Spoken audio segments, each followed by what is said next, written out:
ഒരു കുടുംബത്തിൽ ഒരാൾ മൂല്യരുണ്ടാകണം.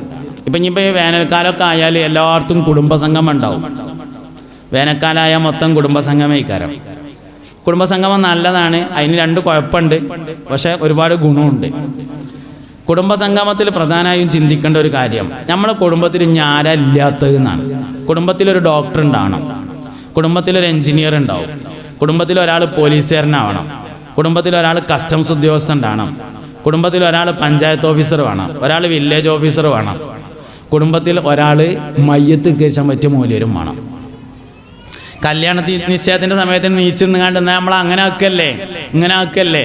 അൽ ഫാത്തിഹ എന്ന് നീച്ചെന്നുകാണ്ട് ചുളി നീർന്ന് പറയാൻ പറ്റിയ ഒരാൾ എല്ലാ തറവാട്ടിലും വേണമെന്ന്. അതാണ് ഇപ്പോൾ ഈ പറയണത്.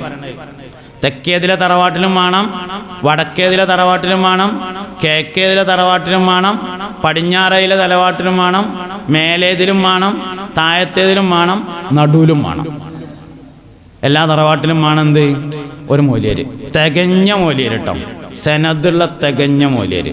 അപ്പോൾ നാട്ടുകാർ കുട്ടികളാണ് ദർസ് പഠിക്കണമെന്ന് പറഞ്ഞപ്പോൾ വളരെ സന്തോഷമുണ്ട്, വളരെ സന്തോഷമുണ്ട്. അങ്ങനെ തന്നെ ശരിക്കും വേണ്ടത്. നമ്മളെ നാട്ടിൽ ആലിമീങ്ങൾ ഉണ്ടാവട്ടെ. അത് മുത്താലിമീങ്ങളെ ഞാൻ കണ്ടു, ആലിമീങ്ങളുടെ എല്ലാ സിയോടും കൂടി.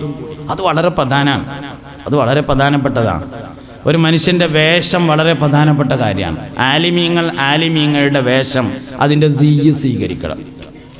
അതേസമയത്ത് ഏറരുത്. ഇന്നിപ്പോൾ എങ്ങനെയാ വെച്ചാൽ വലിയ വലിയ കാളിയന്മാർ ഇടാൻ മടിക്കണ ഡ്രസ്സ് ചെറിയ മുത്താലിമീങ്ങൾ ഇടും. കാളി ആയാൽ അതിനത്രയൊന്നും ഇല്ലാന്ന് തോന്നിയിട്ട് മൂപ്പരിടാൻ മടിക്കണേ ആ സൈസ് ഡ്രസ്സാണ് ഇപ്പോൾ ചെറിയ മുത്താലിയും കുട്ടികൾ ഇടുന്നത്. അത്രയിട്ടോട്ട് വേണ്ടേന്, അത് കുറച്ച് ഏറും ചെയ്തിട്ടുണ്ട്. അതേ സമയത്ത് ആലിമീങ്ങൾക്ക് അംഗീകരിച്ചു നൽകുന്ന ഒരു ഡ്രസ്സുണ്ട്, സമൂഹം അവർക്ക് വേണ്ടി കണക്കാക്കുന്ന ഒരു വേഷം, അത് സ്വീകരിക്കണം. അതിന് വളരെ ഇസ്സത്താണ്, അതിന് വളരെ ഇസ്സത്തും വലിയ അഭിമാനവുമാണ്. അപ്പോൾ അത് നമ്മൾ ഉൾക്കൊള്ളേണ്ടത് തന്നെയാണ്.